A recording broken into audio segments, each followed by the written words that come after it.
گزارش ہے کہ ویڈیو کو لاسٹ تک دیکھیں تاکہ بات پوری طرح سمجھ میں آئے. تو پلتے نہیں ہیں وہاں ٹیں ٹیں وہاں سے پی پی, تو بھائی کوئی بات نہیں, ہم گھر میں آیا رکھ لیتے ہیں تنخواہ پہ. بلکہ میں یہاں تک بھی کہتا ہوں کہ وہ بیبی کیئر جو کیا اس کو کہتے ہیں ڈے کیئر, میں اس کا قائل نہیں ہوں, لیکن نہ پیدا کرنے سے بہتر ہے کہ وہاں ان سے پلوا لو پیسے دے کے. نسل ہو ہی نہیں, اس سے بہتر ہے کہ چلو پیدا ہوئی اور آپ نے ڈے کیئر میں رکھوا لیا, ان کو تنخواہ دے کے بھائی تم ہمارے بچے کو پالو, جب سمجھدار ہو جائے تو پھر ہمارے حوالے کر دینا. تو ہوتا تھا یہ عربوں میں ایسا ہوتا تھا. تو بہت سارے حل نکل سکتے ہیں. جن کو اللہ نے خوب مال و دولت دیا ہے ان کے بھی 2 3 3, میں کہتا ہوں تم جو مرو گے تمہاری جائیداد تو گورنمنٹ کھائے گی. انسان چاہتا ہے کہ تبھی شریعت نے اولاد کا حصہ زیادہ رکھا ہے. انسان چاہتا ہے میرا سارا مال کون کھائے, میری اولاد کھائے. اور بچے خوش بھی ہوتے ہیں ہمارے باپ نے ہمارے لیے اتنا چھوڑا. تو مالدار لوگ, ارب پتی لوگ, ایسے لوگ میرے پاس آتے ہیں 3 کروڑ روپے ماہانہ. ایک صاحب آئے, ایک یعنی میں اس لیے نہیں بتا رہا کہ گورنمنٹ نے پیچھے پڑ جائے, کتنی آمدن تھی ان کی, ٹیکس بھی دیتے ہیں وہ, کروڑوں روپے ارننگ ہے. ایسا تاجر ہے, بچے 2 ہیں 10 سال میں. تو یار یہ کروڑوں روپے ہیں, 2 بچے 3 بچے, تمہیں کیا مسئلہ ہے بھائی؟ کہہ رہے بیگم ہی نہیں مانتی. میں نے کہا بیگم سے بولو بیگم بچے پیدا کر دو, میں پلوا لوں گا تنخواہ پہ کسی کو آیا رکھ کے. سمجھ آ رہی ہے بات؟ تمہاری صحت اچھی, وہ بیگم کو یہ وسوسہ ڈال دیا نا کہ صحت خراب ہوگی. اس کو بتاؤ بھائی تمہاری بھی فٹنس ہے, اور تمہیں عورت اپنے بچے کو دیکھ کر جتنا اس کی بانچیں کھلتی ہیں, اس کے جو خون بڑھتا ہے نا, کسی چیز کو دیکھ کر ایسا خون نہیں. کیسا پیدا ہوتا ہے تو کیسا چومتی رہتی ہیں اس کو, ہائے میرا منا, ہائے میرا چاند, ہائے میرا. تو یہ اس سے بڑھ کر تو تمہارے لیے کوئی نعمت ہے ہی نہیں. لیکن یہی ہے کہ وہ آگے ایک برطانوی رپورٹ ہے. اچھا یہ ڈاکٹر دوبارہ ان کے میں جملہ مکمل کر لوں.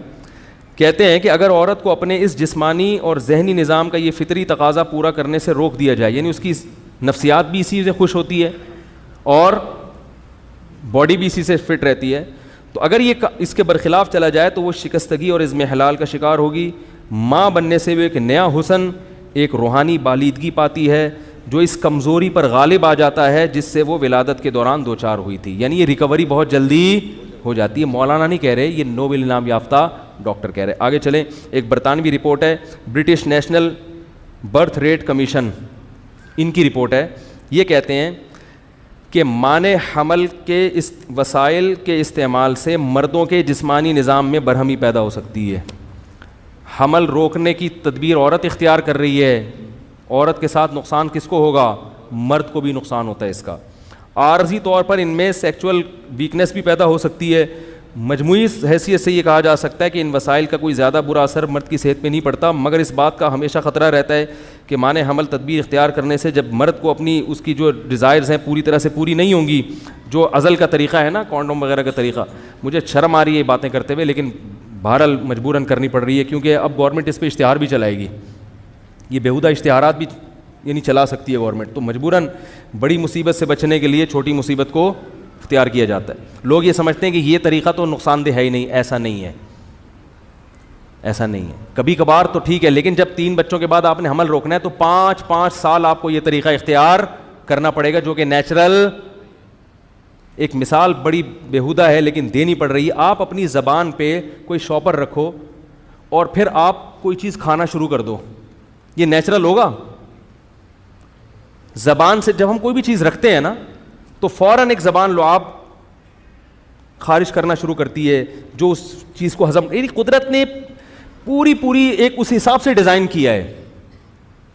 تو ایک دفعہ آپ نے شاپر رکھ کے روٹی کھا لی, 2 دفعہ کھا لی, 3 دفعہ کھا لی, 20 دفعہ کھاؤ گے تو معدہ کیا کر دے گا؟ ہضم کرنا چھوڑ دے گا, نقصان ہونا شروع ہو جائے گا. تو وہ طریقہ جو سب سے زیادہ کم نقصان دہ سمجھا جاتا ہے وہ بھی کم نقصان دہ نہیں ہے, وہ بھی کم نقصان دہ نہیں ہے. آگے کہتے ہیں کہ اس کی عائلی مسرتیں غائب ہو جائیں گی, یعنی مرد کو جب, عورت کو بھی اس سے نقصان ہوگا, اس کی بھی تسکین نہیں ہوگی, مرد کی بھی تسکین نہیں ہوتی. اس سے کیا ہوگا؟ میاں بیوی میں جھگڑے, حالانکہ پتہ نہیں ہوتا ہم کیوں چڑچڑے ہو رہے ہیں, مگر چڑچڑے ہونا شروع ہو جاتے ہیں. آگے لکھا ہے کہ اس کا نقصان یہ ہوگا کہ مرد کی توجہ پھر بازاری عورتوں کی طرف مائل ہونا شروع ہو جائے گی. تو یہ نقصانات ہیں. آگے یہ کہہ رہے ہیں کہ منع حمل تدبیر کا نتیجہ ہوتا ہے کہ عورت کے اعصابی نظام میں خلل پیدا ہوتا ہے, اس میں بد مزاجی اور چڑچڑاپن پیدا ہوتا ہے. جو خواتین حمل روکنے کی دوائیں استعمال کرتی ہیں ان کی طبیعت میں چڑچڑاپن پیدا ہو جاتا ہے. آگے ان کے شوہر کے ساتھ تعلقات خراب ہوتے ہیں, ان کو پتہ نہیں ہوتا کیوں لڑائیاں ہو رہی ہیں, لیکن وہ اندر طور پر کیا ہوتی ہیں, ڈسٹرب ہو رہی ہوتی ہیں. کہہ رہے ہیں یہ زیادہ تر ان گھریلو ان شادی شدہ جوڑوں میں ہوتا ہے جو کونڈوم کا استعمال کرتے ہیں. معذرت کے ساتھ مجھے اچھا نہیں لگ رہا یہ الفاظ زبان سے نکالنا, مجھے بھی حیا آ رہی ہے, لیکن اگر میں اتنی وضاحت سے بیان نہ کروں تو شاید میں سمجھتا ہوں کہ میں اس موضوع کا حق ادا نہیں کروں, کیونکہ لوگ یہ بات بھی اٹھا رہے ہیں کہ بھئی اس میں کوئی نقصان نہیں, اس میں بھی بہت زیادہ, کبھی کبھار تو ٹھیک ہے, لیکن مسلسل استعمال اس کا کیا ہے. اور وہ ڈاکٹر یہ کہہ رہا ہے, یہ برٹش برطانوی رپورٹ یہ کہہ رہی ہے کہ اس سے میاں بیوی کے تعلقات, بولو بھائی, خراب ہو جاتے. ان کو پتہ نہیں ہوتا کہ ہم کیوں لڑ رہے ہیں. ہر جو بیماری ہے نا اس کی وجہ انسان کو معلوم ہونا ضروری نہیں ہے, یہ بھی ہے. اب اس کے بھی گورنمنٹ ایڈورٹائز چلانا شروع کرے گی. آگے ایک ڈاکٹر میری ہے, یہ بھی یو کے کی ڈاکٹر ہے, یہ کہتی ہیں کہ اسقاط کی وجہ سے بڑی تعداد میں ایسے اثرات مرتب ہوتے ہیں جو آئندہ ولادت کے امکانات کو بری طرح مجروح کر دیتے ہیں. بسا اوقات خاتون عورت حمل روکتی ہے کہ ہم اگلے 2 سال کے بعد پیدا کریں گے, 2 سال کے بعد پھر پیدا نہیں ہوتا, اولاد سے محروم ہو جاتی ہیں وہ. یہ بھی بہت دفعہ ہوتا ہے. یہ آپ کے اختیار میں نہیں ہے کہ کس سال بچہ پیدا ہوگا. تو پھر یہ میں ڈاکٹر الیکسس کیرل کا آپ کو وہ میں دوبارہ دہرا دوں, وہ کہتے ہیں کہ ایک احمقانہ عمل ہے کہ عورت کو ولادت کے عمل سے روکا جائے. اب جتنے فتوے آپ نے دینے مولویوں کے خلاف مت دو. یو کے, فرانس کے اور یورپ کے دیگر ممالک کے جو نوبل انعام یافتہ ڈاکٹر ہیں نا, آپ ان کو بولو کہ یہ ہمیں 500 سال پیچھے لے جا رہے ہیں, یہ کتوں کی طرح بچے پیدا کروانا چاہ رہے ہیں. معذرت کے ساتھ یہ الفاظ ہیں ان کے. آگے ایک ڈاکٹر کی رپورٹ ہے کہ ضبط ولادت کی گولیاں خطرناک نتائج کے حامل ہیں. ان کے استعمال سے سر چکرانا اور دیگر اعصابی تکلیف ہی نہیں بلکہ کینسر جیسے موذی مرض کا یہ سبب ہے. بات آ رہی ہے سمجھ میں؟ یہ تو میں نے مختصر سے ڈاکٹروں کے حوالے نہیں, کچھ معتبر حکیموں کے بھی حوالے دے دوں. حکیموں کو آپ ہلکا مت سمجھو, صحیح حکیم ہوتے ہیں نا. عطائی آج کل تو مارکیٹ میں 2 نمبر زیادہ چل رہے ہیں. میں نے خود دیکھا ہے کہ بعض مریض ایسے تھے جو ڈاکٹروں, آغا خان ہاسپٹل نے جواب دے دیا, حکیموں کی دوا کھا کے ان کو ایسے ایسے فنٹر حکیم پاکستان میں پڑے ہوئے ہیں, انڈیا پاکستان میں. تو یہ جو کہتے ہیں نا حکیم سارے 2 نمبر ہوتے ہیں, ایسا نہیں ہوتا. لیکن میں ان حکیموں کے نام نہیں بتاؤں گا کیونکہ میں ان کی پبلسٹی کے لیے یہاں نہیں بیٹھا. ایک حکیم تھے جن کو آغا خان ہاسپٹل نے کینسر کے مریض کو جو ہے نا لا علاج قرار دے دیا تھا. پنجاب میں ایک حکیم تھے, انہوں نے اس کا علاج کر کے دکھایا الحمدللہ. میں ایسے حکیم سے ملا ہوں, ایسے مریض سے ملا ہوں جس کو آغا خان ہاسپٹل نے مسترد کر دیا کہ ٹھیک نہیں ہو سکتا, اور بلوچستان میں ایک پسماندہ علاقے میں ایک حکیم تھا, انہوں نے اس کا علاج کر دیا. تو پھر بھی بتا دوں, حکیم کے پاس جانے سے پہلے 100 دفعہ قل اللہ احد پڑھ لیں, کیونکہ حکیموں کا کوئی بھروسہ نہیں ہوتا, کچھ بھی لگا سکتا ہے وہ. صحیح حکیم کو تلاش کرنا بڑا مشکل کام ہے, ہوتے ہیں بہرحال. اور میں نے ایک سرجن کو, آرمی کے سرجن کو دیکھا حکیم کی معجون کھاتے ہوئے, کہہ رہے یار کسی سے ٹھیک نہیں ہو رہا, اس کمبخت کی دوا سے میں خود ٹھیک ہونا شروع ہو گیا ہوں. کمبخت تو میں خود اپنی طرف سے کہہ رہا ہوں. تو آپ کو معلوم ہے کہ ہمارے ملک میں چند بڑے حکیم پیدا ہوئے جو واقعی بڑے خاندانی حکیم تھے, جن میں ایک حکیم محمد سعید بھی تھے. حکیم محمد سعید نے یہ مضمون شائع کیا ہے ہمدرد میں جولائی 1985 میں. اس میں یہ انہوں نے پوری ایک عورت کی ہسٹری بیان کی کہ اس کی صحت بگڑتی جا رہی تھی, جس کا میں خلاصہ بیان کر رہا ہوں. بالآخر ہم نے اس سے کہا کہ اولاد کی ولادت پہ آ جاؤ, بچے پیدا کرنا شروع کر دو.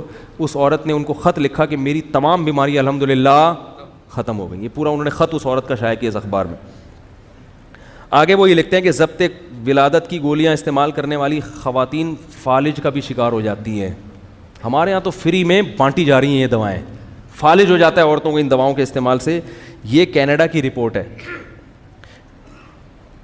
اچھا, کینیڈا کے ایک ممتاز ماہر امراض اعصاب کے مطابق اس نے اب تک جو مشاہدات کیے ان کی روشنی میں کہا جا سکتا ہے کہ ضبط ولادت کی گولیاں جب سے استعمال ہونے لگی ہیں خواتین پر فالج کے حملوں کا سلسلہ تیز ہو گیا ہے. ان کے مطابق کہہ رہے ہیں جو ہم نے کینیڈا میں اونٹاریو کے علاقے میں جو مشاہدات کیے ہیں, ان کے مطابق 1967 اور 68 کے دوران ان گولیوں کو عوام میں متعارف کرانے کے بعد انہیں استعمال کرانے والے 57% عورتوں کو فالج ہوا ہے. 57% عورتیں کس میں مبتلا ہوئی ہیں؟ فالج میں مبتلا ہوئی ہیں ان گولیوں کے استعمال سے. اسی طرح آگے انہوں نے پوری رپورٹ پیش کی ہے, میرا خیال ہے اس کی ضرورت نہیں ہے کہ یہ. اچھا یہ بھی ایک بات بتاؤں, یہ بی بی سی پہ میں نے خود پڑھی ہے رپورٹ, بی بی سی نومبر 24, اس میں یہ بی بی سی کے پیج پہ خبر شائع ہوئی ہے کہ جو عورتیں حمل گراتی ہیں ان میں جو آن دا ریکارڈ ہیں, جو بچہ ضائع کرا دیتی ہیں نا, ان میں ہر سال انڈیا پاکستان جیسے ملکوں کی بات ہو رہی ہے 68,000 خواتین موت کے منہ میں چلی جاتی ہیں.